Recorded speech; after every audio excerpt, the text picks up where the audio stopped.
All right, guys. So I know people have been wanting and have been asking and have been commenting a lot on the Ben TK eye transition, which if you haven't seen his Europe video, which was probably about 2 months ago, go check it out. But there's a cool eye transition he does. He does it actually twice, like it's crazy, like so creative. We're just gonna go over today how to do the actual eye transition and not the zoom around the body back through the eye. Just one eye transition, but it's pretty dope, and we're gonna be in After Effects. Definitely a little bit more of a medium to advanced tutorial, but stick along, pause the video if you need to. You guys got it. Let's go in After Effects. All right, so we've just jumped into After Effects, guys, and we have our first clip here, which is going to be of a monkey that I'm coming off of here. And then we have another shot of an eye, and we're zooming away from the eye. We're walking backwards from the eye. Now, some prior planning when shooting this, you want to make sure that both of your shots are in the same movement. So I'm moving away from the eye. So my first shot, I want to be moving away from the subject because it's just going to create a very smooth transition. The second thing is, when I initially filmed this, I actually did not film it directly to the eye. If you notice, I filmed it towards the nose or the middle of the face, which was my fault and my mistake. Luckily, it was 4K, so I can move the video. If you automatically shoot directly from the eye and just go back, you aren't going to have to worry about the position of this video at all because you're just going to be moving directly back from the eye. So the first thing we want to do is come to our eye clip, go to the very first frame, make sure you have your eye where you want it, and let's come up and create a mask around the eye here. And if you click and hold down, you'll be able to bring up the little Bezier curves. And I'm not going to go too in detail on making this a perfect mask for the sake of this tutorial. And all right, so we got a mask here. Now let's hit MM. Let's animate the mask path. For mask feather, I'll probably put 15. That might change later. And let's invert it. So now what we have is we have cut out the eye pretty much on our clip. Let's move this clip over 10, 20 frames, depending on where you want the transition to start. And let's say we want it to start right there. That's fine. We have enough clip outside to work, to work with. So we have that. Now let's come down to this first keyframe here, which we should be on, and let's hit S for scale. Let's animate scale. Let's hit P for position, animate position. Come back to scale. And for me, I'm gonna have to zoom kind of far out. We're going to make this scale extremely big to where this video clip fits inside our mask here. So let's make this really big. And if you're wondering right now why I haven't made this a 3D layer and just moved it out, that is also another possibility that you guys can do. Obviously, there's going to be multiple ways to do this transition. I'm actually pretty sure Ben TK uses a picture instead of a video because he has super good sharpness, but hey, to whatever their own.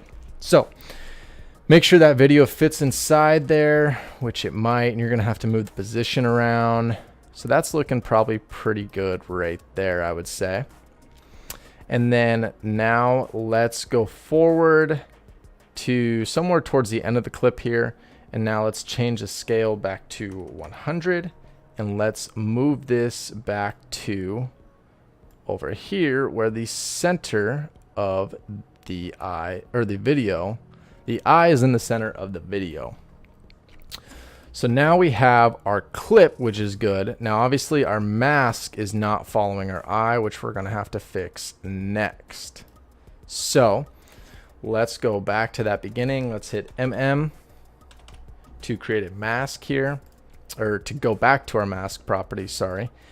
Let's go to the end of our clip, which will be about right there. Let's come on in, and now let's move this mask, which I just loop.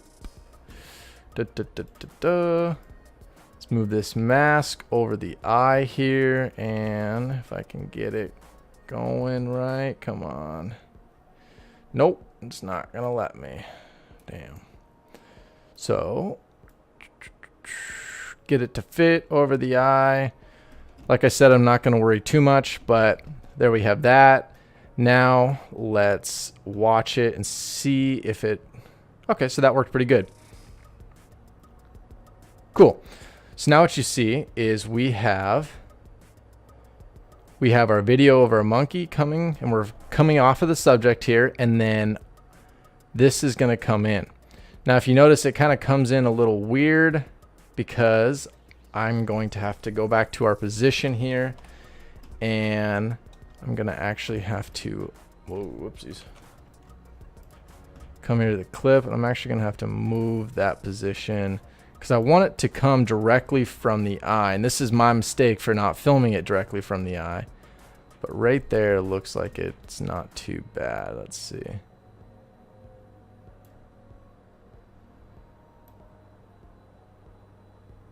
Cool. Okay. So once you have that masked out, now you have that top clip good and set. So now what we're going to want to do is we are going to want to take this clip and hit Control D to duplicate it. And then we're actually going to hit MM. You can rename this if you want to, like inside eye. And we're going to come and we're going to click the inverted. So we already had it checked. Now we're going to uncheck it.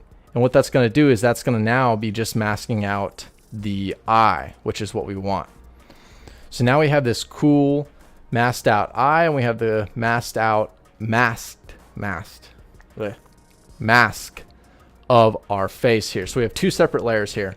And if you notice, if I turn both of them on, we kind of save some work by just doing and masking to one and then inverting that to get to the other. Save ourselves some work, which is what I like.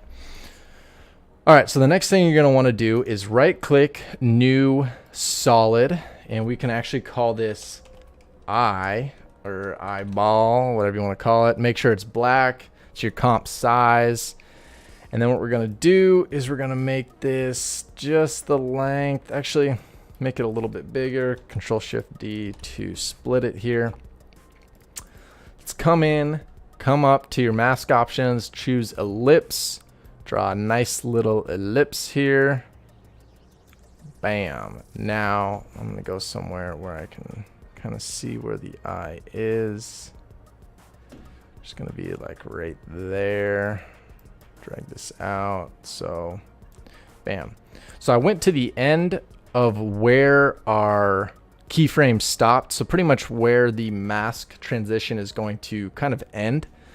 And what I'm going to do is I'm actually going to take this black mask that I've created, and this is going to be our eyeball here. I'm going to make it smaller. And it doesn't have to be perfect. If you wanted to go through more work, you can actually cut off the mask up here and bring it up and put it right on your eyeball. But for this purpose, I'm just going to put it right here. It's going to be kind of hard to tell anyway, and it's still going to look pretty good. So with that, what we're going to do is we're going to come to mask properties, and we're going to bump up mask feather. We're going to come over to effects and presets here, and we are going to search for roughen edges. And what this is going to do is it's going to find the edges of our mask. Let me switch this up to full so you guys can actually see what's going on. And it's going to kind of manipulate and roughen pretty much what it should do, roughen the edges of our mask here. So if we were to come under that and go to effects, go to roughen edges, you can mess around with these settings to get them what you would like, which I recommend you guys do. And I'm just going to kind of mess around with some settings. I'm not going to do it too much. And actually in the tutorial, or if you want to make it more realistic, you can actually animate these as the eye pops up. But for the purpose of this, I'm going to say that that's probably good with me. I'm going to hit T, change the opacity probably somewhere around maybe like 85 actually.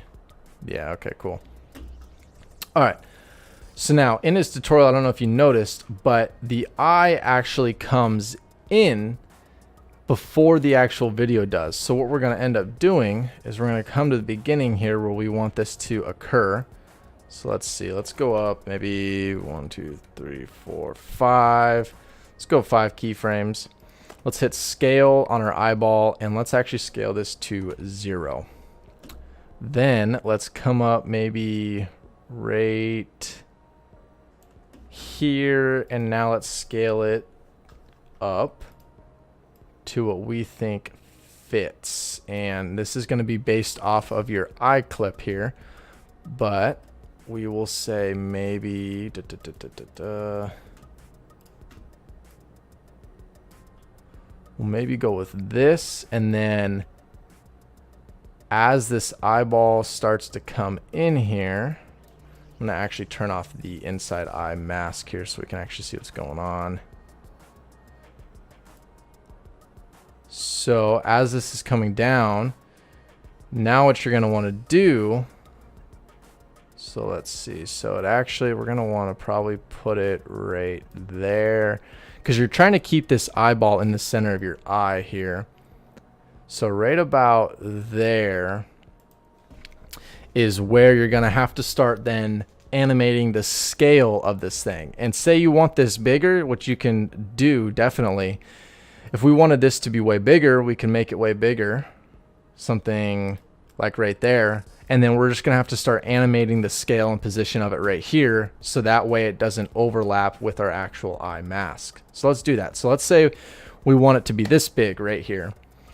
The opacity is down so we can still see a little bit of the monkey here. If you want to, which let's say we do, let's come back and let's actually animate it so it kind of wiggles around as it comes in. Come down to roughen edges. Let's animate the fractal influence, and maybe let's animate the scale of it. It doesn't have to be too much to get it working. So let's go scale, and then let's go fractal influence. Yeah, let's go up. So that way, as our eye is coming down, it's moving, and you can probably actually bump that up even more and mess with it. Add a turbulence on it, add a displacement map, whatever you feel like. So let's kind of go over, because I know I'm throwing a lot at you. Let's go over what we have so far.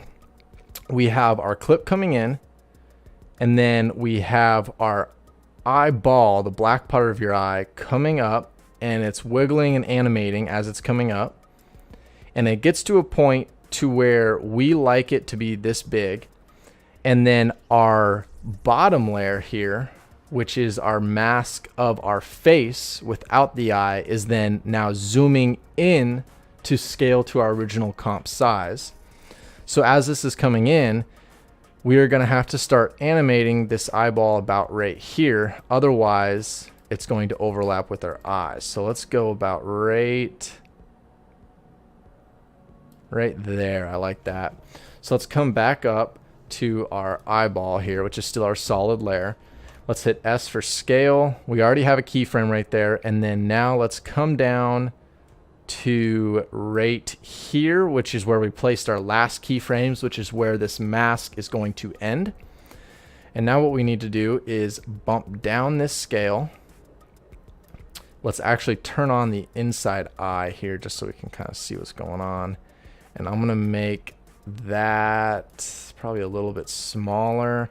And then you're going to want to move around and change the position, which if you already had the stopwatch clicked, it should already be animating it, which we didn't. Gotta love that. So I'm going to have to animate that again. Let's actually come back to turn off the inside eye here. So it's coming up. So yeah, I'm gonna actually move this down a little bit. Try to keep it in the center. So I'm just animating the position right now. Bam. Cool. Okay. So recap really fast. We have the eye coming in. We have our masked out face coming in, and then we have both of them zooming back out here. And actually probably right here. Probably move this down actually. Cool. Bam. All right, so now what we have to do is just make this inside eye appear here. So what we can do is, as it's coming down right about here, you can actually, let's click it on, let's hit T for opacity, Let's animate this. Let's go 0 there. And then let's come right about here at the end of the keyframes and let's go 100. And then what we're going to do is we're going to come with this black one here. We're going to hit T for opacity, animate the opacity, and then bring it down and go to 0 there. So now what we have is we have this eye popping up. We have our clip coming in. As it's coming in, our other clip is fading on. And then let's click out of this black solid disappears and our other mask disappears as well. So if you notice right here that this actually isn't on the eye, which is going to be kind of hard to tell, especially when we add CC force motion blur. Everything's going to kind of be blurry, which is going to sell the effect even more. But if you really wanted to, you could actually move this solid on top of the eye to make it just perfecto. So let's go right click, new adjustment layer here. And I'm going to hit Control Shift D, Control Shift D. And I'm going to take a part of this adjustment layer, which is going to be pretty much when the eye starts to when our eye transition finishes. So about right there. We're going to come over to effects and presets and look up CC force motion blur. Come on, apply that to our clip here. And if you notice, it automatically just blurred that out here. And it's blurring it out based off of the motion of our clip. And so if you notice, our clip is coming out of the screen or moving back from our subjects. And so that's the way that the effect is going to occur. And then bam, we have that. And you might be wondering what the heck's going on. We have this mask right here. Why is that like that? So all you have to do to fix this mask is hit MM. Whoopsies. MM. Come in and right at the end here. Right at the end, come to mask expansion. Come over one clip. Whoops. Sorry, not one clip. Come over one keyframe and bump this up to a crazy amount of pixels. And what that's going to do is that just expanded the mask so that way it now fills the whole screen. So pretty much took this mask that we had, which was just the eye, and then it expanded it. So it was like, whoa, way up here. And so now that little mask is actually covering the whole clip because we expanded it. So then you don't have to worry about any other little things coming up. So let's unclip that. The last thing that we can do to really sell this effect here, if you guys wanted to, is you guys can speed ramp it, which I highly recommend here. I'm not going to go through that. If you'd like to, go check out another tutorial, which I will link above here, about speed ramping. But if you want to, as you get closer here, you can start speeding up the clip. That way it comes out even faster, even slower, whatever you feel like. And that is the transition. So if you like that, stay tuned until next week where I will do another tutorial and hopefully get this dang edit out of here because it's taking way too long. Cool, hippity hop. Peace.